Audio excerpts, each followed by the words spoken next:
Welcome to episode 7 of the home birth series. Today I'm going to be talking about birth plans. And I'll be sharing 3 very important tips that you won't want to miss if you're planning on using a birth plan for your labor and birth.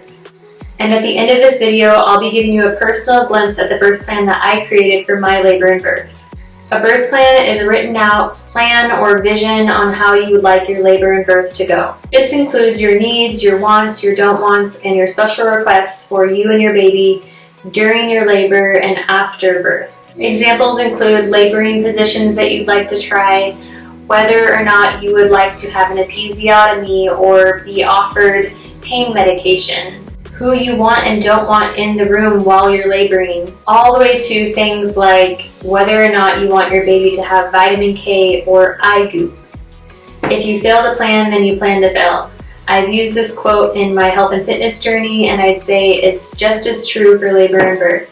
First of all, if you have a birth plan, then you're likely taking your labor and birth very seriously instead of just avoiding the elephant in the room. You're likely educating yourself on the labor and birth process, knowing your rights as a laboring mama, and advocating for yourself during your labor and birth. There are so many important things in life that we wouldn't go blindly into and expect to pass with flying colors. For an example, a musician or an artist or an athlete, they plan and prepare to reach their goal and to attain victory. Bringing a life into this world is just as important, if not more, and it's definitely worth planning and preparing for.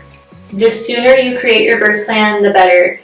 So maybe not in the midst of morning sickness or anything, but maybe once you've gotten over that, if you do have it, that would be a great time to start just during your pregnancy. This will give you time to think about what you want and don't want in your birth plan, to make any changes, and also to plan and prepare for your birth during your pregnancy. You'll want to plan physically, mentally, emotionally, and maybe even spiritually. What I've heard time and time again from women who say they do not want to create a birth plan is that they trust that their doctors know what to do, or they have no expectations for labor, or they don't want to think about it, or they just want to go with the flow. A lot of these reasons narrow down to a fear or a lack of education and knowledge on the labor and birth process. As first-time moms, we are all facing the unknown, and this idea that we have of labor typically stems from horror stories of labor and how Hollywood portrays labor. We don't actually hear the positive side of labor, and that labor can be a beautiful thing. Educating yourself on the ins and outs of labor can be scary and maybe a little intimidating for some. But when we face our fears, what we realize is all we have to fear is fear itself. Whether you're laboring at a hospital, a birth center, or at home, you're going to want to share your birth plan with your birth team. These people include your doctor or your OB, your midwives, your doula, the nurses, and your spouse or your partner who's going to be advocating for you if needed. It's a good idea to go over your birth plan with these people by about 30 weeks at least. This will give them time to know exactly what you want and need during your labor and birth. It would be a great idea to email and print out copies for everyone who you choose to share your birth plan with. You can get as detailed as you want with your birth plan, but it's recommended that you keep it to 1 page, that you simplify your wording, and you keep everything as concise as possible. This is especially true if you're dealing with doctors and nurses in a hospital setting, because sometimes there are going to be nurses that are switching shifts and they might not have time during labor, depending on how your labor goes.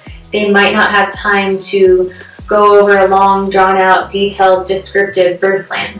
You're going to want to get the important information to them as easily as possible. If you're laboring at home or a birth center, you're likely going to have your midwives, your doula, and your birth partner by your side throughout the entire labor process and even way after birth. I was extremely descriptive in my birth plan, even though I knew my midwives and my doula really aligned with what I wanted in my labor and birth.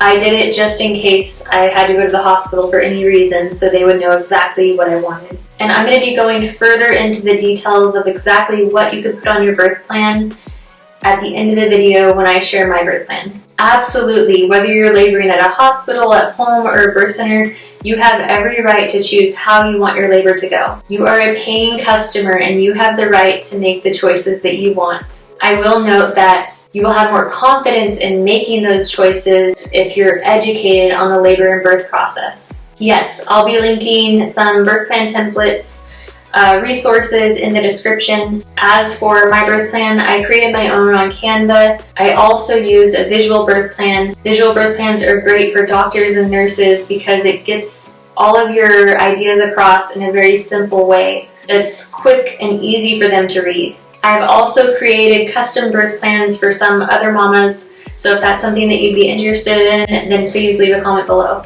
If you are going to be creating a birth plan, then it is just as important for you to be preparing for that birth during your pregnancy. So preparing mentally, physically, emotionally, and maybe spiritually so that all of your preparation aligns with your birth plan. Ultimately, confidence, preparation, and perseverance are all keys to having the labor and birth that you want. But sometimes things are out of your control and they don't go according to plan. This is why it is so important for you to have a doctor or a midwife that you can trust, someone to advocate for you when you cannot make the decision, or someone that you can trust to make a decision if they truly need to go in a different direction with your birth plan based on circumstances in your labor. Creating a plan B within your birth plan in the unlikely event of an emergency. This is how you would want things to go if there was an emergency. Obviously, with health and safety of you and your baby permitting, you can make decisions even in an emergency situation. And I think that this is just as important because if there is going to be an emergency, and if you're prepared for that and you have a plan and your doctors or your midwives know what that plan is, you can still have close to the labor and birth that you were hoping for. This will help prevent any birth trauma in that scenario. Okay, so now that I've answered all of your questions from my personal experience and point of view, I'm going to be sharing my birth plan with you. And if you enjoyed this video, please give it a thumbs up and be sure to subscribe so you don't miss the next video where I'll be talking about all of the educational resources that I use to prepare for my home birth. So I'm just going to go over my birth plan with you. I called it a birth vision because things don't always go according to plan, but this is how I envisioned it. This is how I prepared for it in my mind and my body and everything, praying for it and how I hoped it would go. And honestly, everything went almost exactly to plan. So I have a box here with my wants and my don't wants and my preferred laboring requests. Along at the end, I have, in the event of an emergency, hospital birth or C-section. So for my wants, just an idea. I want an unmedicated natural vaginal birth. I want our baby in my presence and or my husband's at all times, the entire time upon delivery. I want delayed cord clamping until it completely stops pulsating and for my husband to cut the cord. I want skin-to-skin contact immediately for baby and I. If this is impossible, I want our baby to have skin-to-skin contact immediately with my husband. I want to deliver my placenta naturally without intervention and to store and save it for encapsulation. I want newborn procedures delayed in the first hour and done with baby on and near me, measuring, exam, heel prick, etc., and no bath. My don't wants. I don't want to be induced or receive an amniotomy or episiotomy. I don't want to be offered or given Pitocin or an epidural. I don't want students or unnecessary people or men other than my husband in the birth room. We don't want a bath for our baby whatsoever, just lightly dried. We don't want our baby to be given vitamin K, Hep B, iGoop, shots, or anything like that. We don't want our baby to be given a pacifier or formula or anything other than my breast milk. I have my support team on there as well, my midwives and my doula. And my preferred laboring requests are dim lights or natural light only, calming music if requested, calm energy from those in the room, not to feel pressured or rushed during labor. I feel like I might prefer minimal talking directly to me during surges. I would appreciate being reminded and coached if my breathing gets too heavy or quick. I prefer not to be overly exposed unless I mention I'm comfortable with it. I would like to walk, use a labor ball, and move into laboring positions during labor. I would like the option to drink and eat if needed and if possible. In the event of emergency, hospital birth, or C-section, I would prefer to be transported to this specific hospital if it can be done safely. I would like a vaginal seeding or swab to be done and rubbed all over our baby. I would like a gentle cesarean and a clear drape so that I can see my baby being delivered. If not life-threatening, I want my prior approval of any medications or procedures for the baby. I want all of my remaining important wants and don't wants to be fulfilled from up above. I want a detailed list of any medications, procedures, etc. that are given or done to our baby.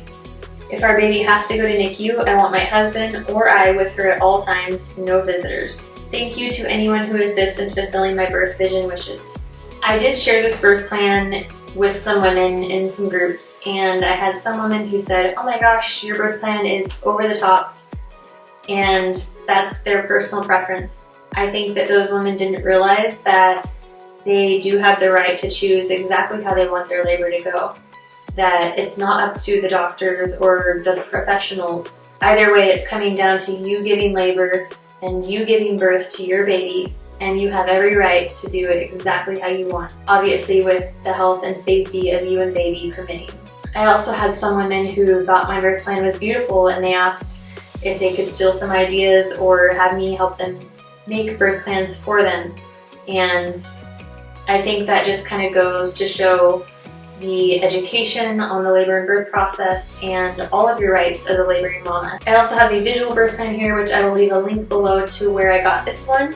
I hope that you found this helpful. If you have any other questions, please leave a comment below.